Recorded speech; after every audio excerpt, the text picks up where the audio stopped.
Você acha que o mercado imobiliário é indestrutível? Nada pode dar errado com ele? Essa é a provocação de hoje, para a gente poder discutir um pouco sobre a avaliação da conjuntura. E vamos discutir também alguns exemplos que sim deram muito errado no mercado imobiliário. Então, a gente vai começar aqui falando um pouco, uma coisa que a gente já falou bastante, aliás, né? Hoje existem dois vetores que estão atuando de forma muito presente no mercado imobiliário. A digitalização da economia, que faz com que as empresas migrem para o meio digital, para a internet e consumam menos área, e também as mudanças culturais, né, que é um reflexo também da digitalização. A digitalização dá suporte para as mudanças culturais.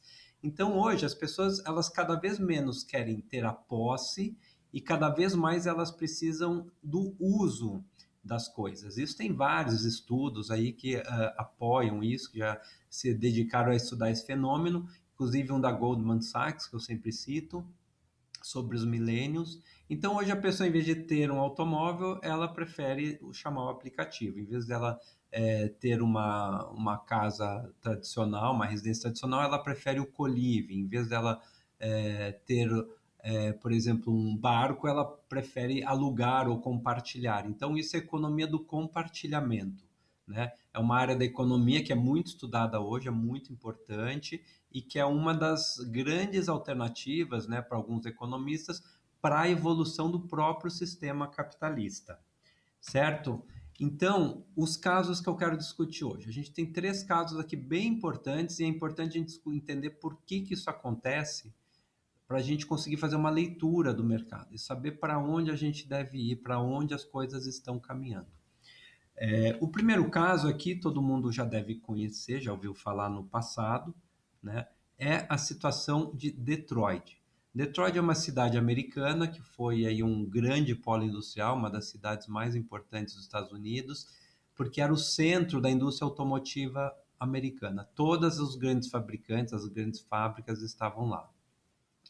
Detroit, desde a década de 50, começou a sofrer com questões raciais, grandes conflitos raciais, conflitos sociais, né? E, por fim, houve um êxodo, né, da indústria automobilística em função da globalização. A indústria foi para outros estados dos Estados Unidos, foi para outros países, né? Hoje a indústria está, a gente sabe que ela está globalizada, está vaporizada em vários continentes. Então, um país compra do outro, um país manda fabricar no outro, em busca de melhores custos, de mais competitividade, mão de obra. E isso desidratou a cidade até um ponto em que a cidade literalmente quebrou, a cidade faliu. Então, Detroit é uma cidade que hoje, até hoje, não conseguiu se recuperar, né? Isso, e por que ela não se recuperou? Porque muitas outras cidades já passaram por crises semelhantes, mesmo nos Estados Unidos, e se recuperaram. Mas Detroit basicamente não consegue sair do vermelho porque por um problema de governo, um problema do poder público. É uma cidade que tem altos índices de corrupção. A gente tem um dos últimos prefeitos de Detroit está na cadeia hoje. É uma cidade que tem uma das mais altas taxas tributárias dos Estados Unidos, tem serviços públicos muito ruins e tem normas de construção e zoneamento muito engessadas, que não favorecem o crescimento, uma retomada do mercado imobiliário e da própria economia da cidade. Eu vou aproveitar esse gancho, né, quando a gente fala do mercado da construção, né, aqui no Brasil, por exemplo, muita gente fala, a construção civil é a base da economia, está na base. Realmente, a construção civil é muito importante para o PIB, para o mercado brasileiro. Agora, isso não necessariamente é uma coisa positiva, porque a construção civil ela tem que dar suporte para que outras indústrias se fortaleçam. Ela não pode ser um fim em si mesma. Né? O que eu quero dizer com isso? Quando você constrói, eu tenho que construir, por exemplo, um hospital para que a indústria médica se desenvolva. Eu tenho que construir uma escola para que a indústria da educação se desenvolva. Não construir para que a construção se desenvolva. Né? Não pode ser um fim fechado em si mesmo. Então, nos Estados Unidos, existe o que eles chamam de Meds Ads, né? Ou Ads Meds, enfim, Ads de Education e Meds de Medical. Então, das grandes cidades americanas, todas as grandes cidades americanas têm nos 10 maiores geradores de renda alguma indústria do setor médico ou de educação. Tem algum grande hospital, tem alguma grande universidade que está nos top 10 da geração de renda daquela cidade. Então, é preciso que o poder público também pense nesse formato de criar uma matriz de renda que seja autossustentável, que seja escalonável, que seja, enfim, que não dependa simplesmente do consumo, que tenha geração de valor, certo? Então, tudo isso é política pública. Isso tudo fez com que, nesse caso de Detroit, que a cidade entrasse nesse colapso e não consiga até hoje sair do buraco. Ela literalmente foi a primeira cidade que faliu nos Estados Unidos.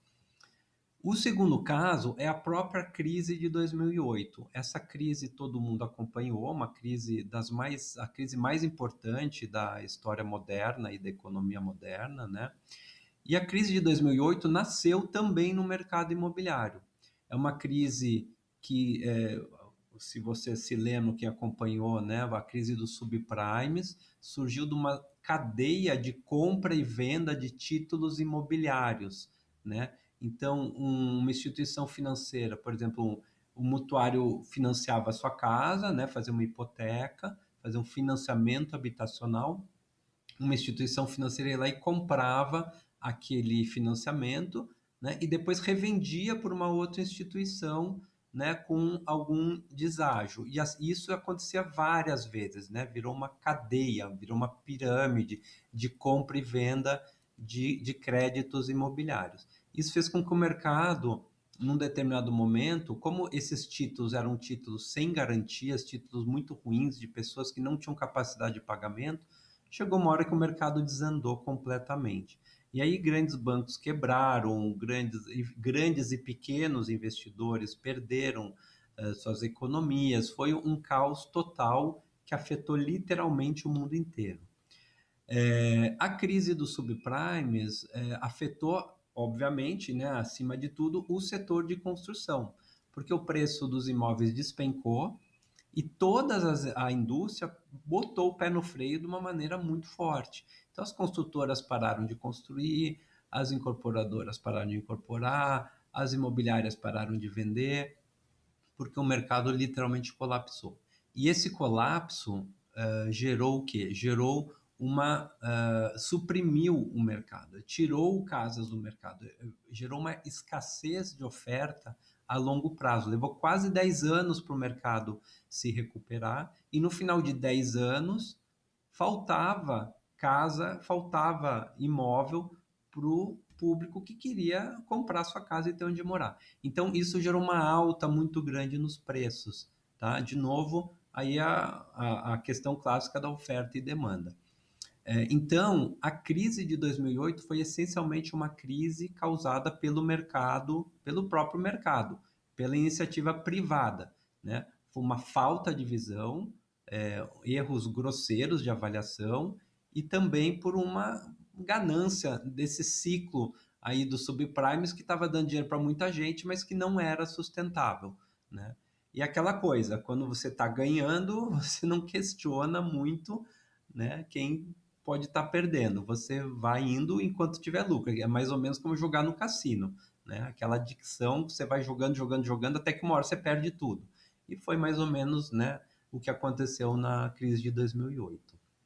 Então, no primeiro caso de Detroit, essencialmente a atuação do Estado, no caso dos subprimes, essencialmente iniciativa privada. Claro que aí faltando uma maior regulamentação, né, e vigilância do Estado para que isso não acontecesse. Mas nos dois casos, o mercado imobiliário desandou completamente.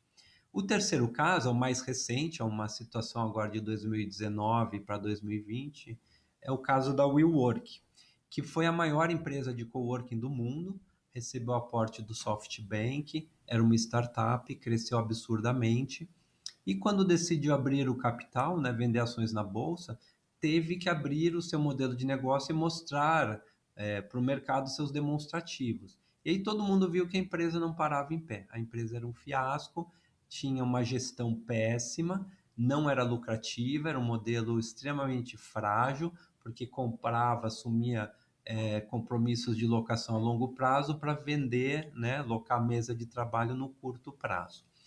E simplesmente foi um fiasco. A empresa não conseguiu fazer o IPO, eles perderam literalmente bilhões de dólares, né? Tinha sido feito um investimento inicial de 20 bilhões de dólares, e a empresa, que tinha convencido muito proprietário de imóvel a investir junto com ela, acabou deixando muita gente a ver navios. Né? Um negócio multibilionário em vários países do mundo, com milhares de escritórios, com milhões de investimentos que foram feitos, e hoje a empresa foi reduzida a uma fração do que era antes. Está tendo que renegociar aluguel, está sofrendo ações de cobrança, teve que fechar muitos escritórios, enfim, deixou muita gente mesmo a ver navios aí com um prejuízo. Tá? Então, isso serve para quê? Para dizer que o mercado é péssimo, que investir em imóveis é péssimo? Não, de forma alguma.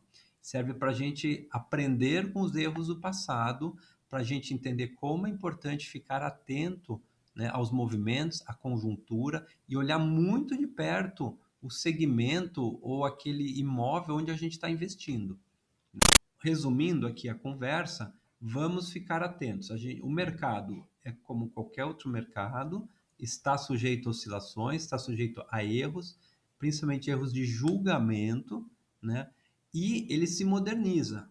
Tudo na vida evolui. Hoje existem outros formatos que não são simplesmente locação e venda. Existem novas formas dentro da economia compartilhada para você extrair rentabilidade do seu imóvel.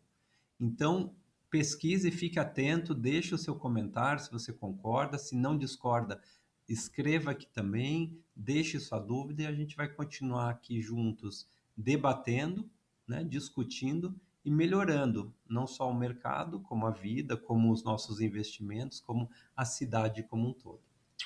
Então é isso.